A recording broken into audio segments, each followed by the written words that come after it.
Hello, it's Volk here, and welcome back to another episode on my hardcore world. So today we're going to be doing something a little bit different. As you can see, I've been working on the mega base, and we're making pretty good progress on this thing. There's obviously still a lot to do, but I want to make this world feel alive. No matter where you go, I want for there to be houses, I want for there to be land, livestock, just all sorts of good things. So today we're going to be running a block randomizer. And then, after collecting those blocks, we're going to be building a house. Just somewhere random in the world, the sort of thing you might stumble across and think like, oh, wow, there's a house here. It's going to make our world feel nice and alive. It's going to just make this, it's going to make this world feel lived in, not just, one random base and then absolutely no life to be found anywhere else. So yeah, I'm going to go and, well, actually, let's roll that randomizer and alright, these are going to be our blocks. I'm going to go gather those, and I'll be right back. Alright, we've got all the blocks we're going to be needing today. Obviously, we're not going to be using all of these, but this should at least get us started. We also might come back and get some things like flower pots, picture frames, I don't know, paintings maybe, just stuff to fill space, make the house look nice when we're done.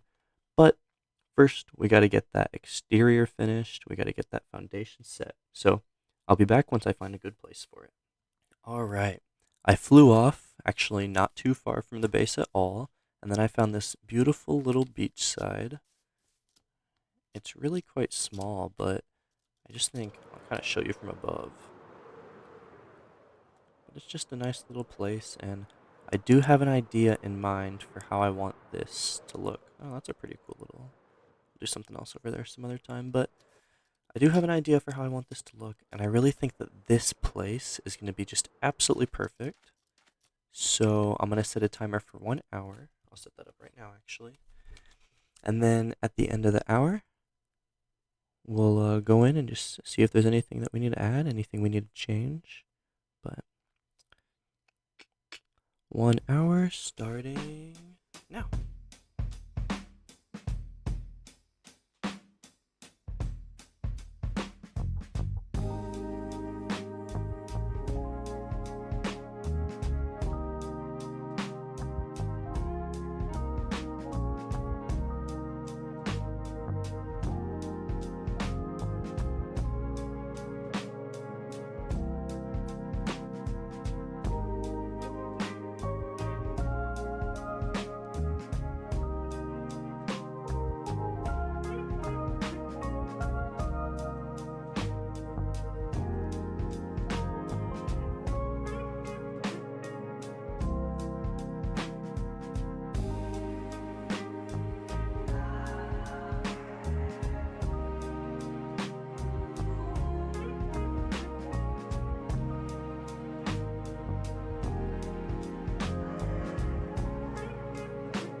All right.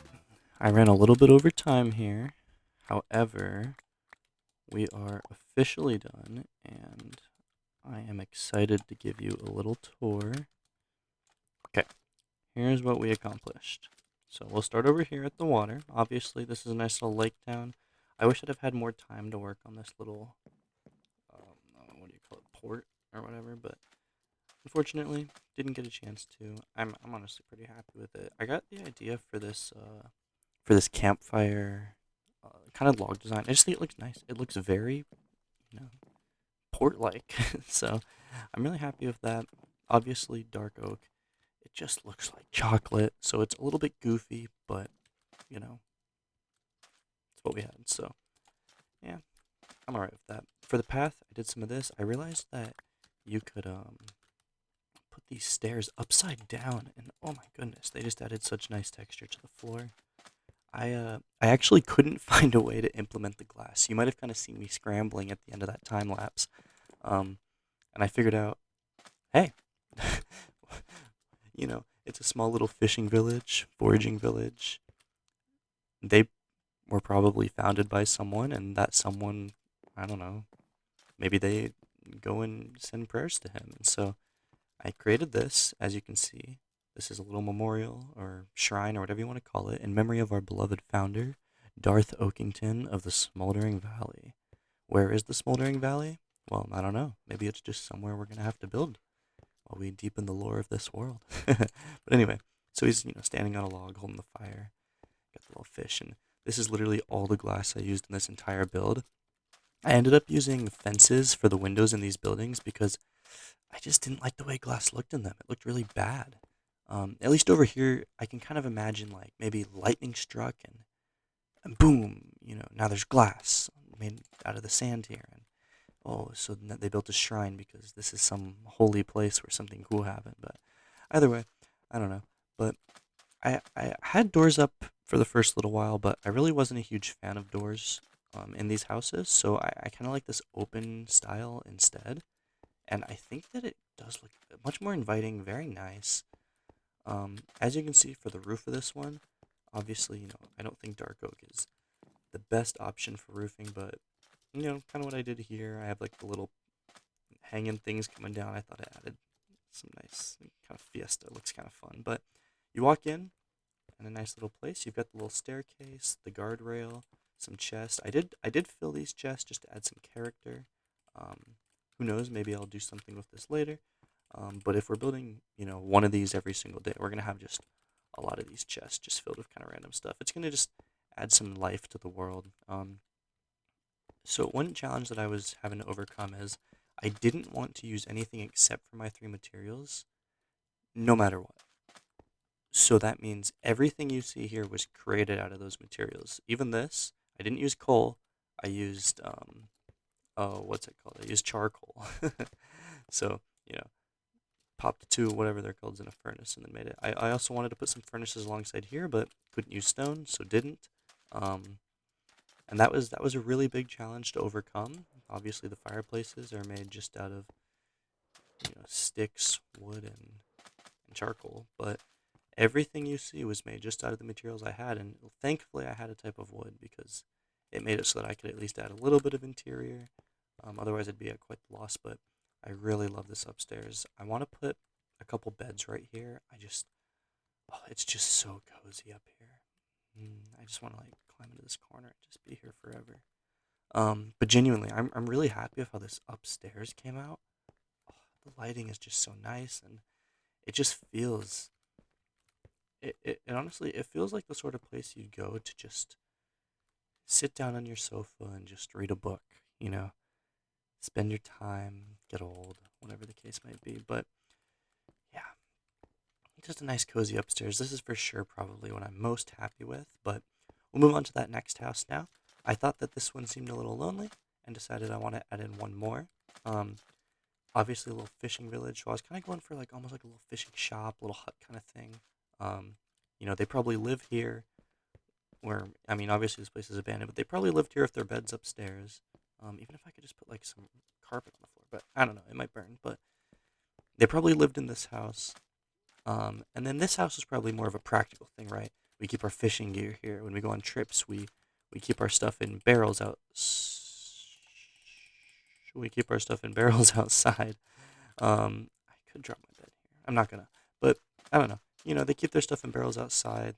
Got the nice little windows. I actually it was so ugly. I originally had these on like flat in a straight line, but then I misclicked and placed one lower and was like, wait, that little arc, it looks so good. So I went with that on pretty much all of the places you can see out.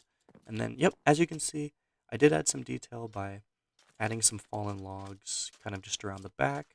I added one down here too, just because I thought it was funny. It's not like anyone's ever going to see it, but if we get real close, you can kind of see it right there. I'll jump in. But yeah, I added one down there. I don't know how it got there, but I'm sure that the villagers who no longer live here could tell us, or perhaps Darth Oakington. I forgot what I named him, but yeah, you know, there's that. Anyway, we'll go inside finally. I did realize I could make composters, and so I was like, oh, I could do like a little composter section on the wall here. I don't know, a little functionality here, like, oh, we gotta get to our favorite composter. Fun fact, apparently you can put pumpkin pie in a composter. Yeah, so that was frustrating. But, you know, kind of same thing going on. I could also make bookshelves, but not books. Kind of unfortunate, but it is what it is. Little pipe going up, fireplace. This one actually connects to outside. You can see we've got like a little spout for it. And yeah, that's pretty nice. I did put a little couch in over here. I'm actually pretty happy with this. And then I realized if I put a pressure plate on top of a composter, it makes a pretty cool looking little table. Oh, that, apparently you can still fall into it. That's kind of cool actually. I wonder if there's some sort of like, hey guys, welcome back to another video. Oh yeah, I'm for sure starting next video this way. But anyway, so you know, just a nice, cozy little corner here. You can kind of see your stuff. Maybe hard day's work. You're not quite ready to go upstairs and call it for the night, but you just want to kind of relax here, invite some friends over. I don't know. Maybe I'm reading too far into this, but we also got the fireplace. I might actually, yeah, I think that looks a little better. So anyway, we got the fireplace. And that's about it. Yeah, it took me a little bit over an hour. I did push it a bit because I just wanted to add in the extra detail. I also thought it'd be kind of a cop-out if I didn't actually use the glass. I want to try, you know, I've only got 3 materials. It'd be kind of lame to use only 2. So, yeah, but there we go. All right, I'm going to head back to the base. I'll see you guys there. All right. So, this has been the first episode of our block and build randomizer. Like I said, I'm not going to be able to do these every day, but my goal is to do them every day. Not so much because I want to like be cranking out content every single day like that. Like I don't want to bore myself or tire myself out, but because I think this will be a really good way to experiment with new palettes. And also, you know, I mentioned it in my first video, I don't consider myself a master builder. So I think this will be a really good way to kind of improve those skills. And so yeah, I'm just gonna keep doing it until and until I have to travel more than a few hundred blocks to find space for it. Like I mean, we could even do something out here, just a fun little like a boat. Ooh, okay. Yeah, I mean, you know, just as we see what our block palettes are, we'll decide what we're gonna build, and yeah. But anyway, if you made it to this point, thanks for watching. Obviously, feel free to like and subscribe. Doesn't cost you anything. I mean, it certainly makes me something. You're just making money. You're just infinite money hack. If everyone just liked and subscribed every video, you're just making money. But if not, totally understand. It doesn't bother me at all. But either way, I'll see you guys next time.